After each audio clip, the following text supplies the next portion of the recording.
Week 3 previews here, rolling right along. This video is for the game between the New England Patriots and the Oakland Raiders. This game will take place in New England. New England coming in with a record of 1-1. This will be the home opener for the Patriots after opening up with 2 straight games on the road.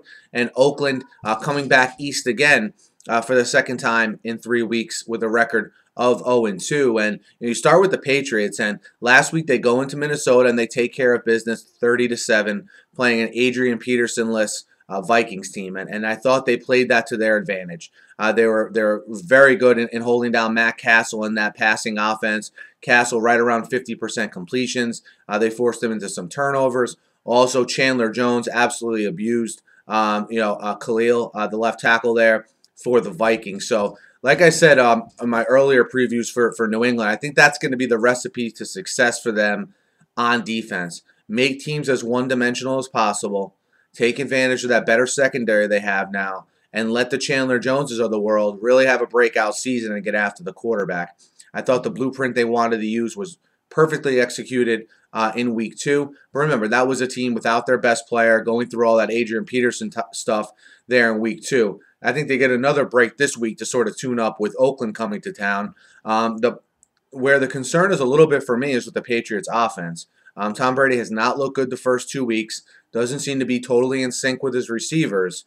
They have been able to run the ball, though. If you remember towards later in the year last year, they employed more of a run-first type of attack. We've seen that during the first 2 weeks. I'm not going to buy that's how they're going to play offensive exclusively up in New England, but they've done it enough now where they're making teams honor that running game. Ridley went over 100 yards last week. You know, they have that stable with Ridley and Vereen and Bolden and so on.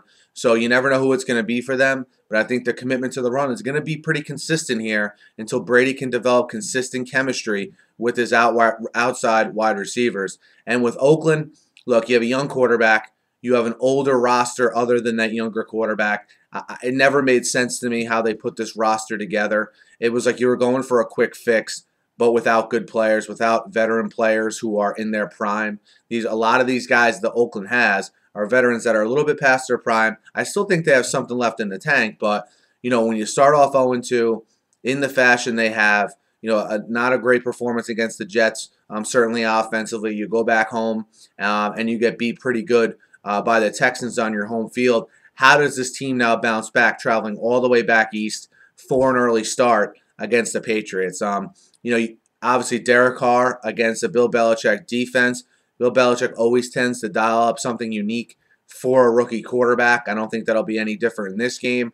Maurice Jones-Drew may be banged up. You may see more of Darren McFadden in this one. I think they're sort of interchangeable at this point in their careers. I don't really look at one as being that much of an upgrade over the other. I think when you look at this game, you have to like New England to win the game outright. The spread in this one is 13.5.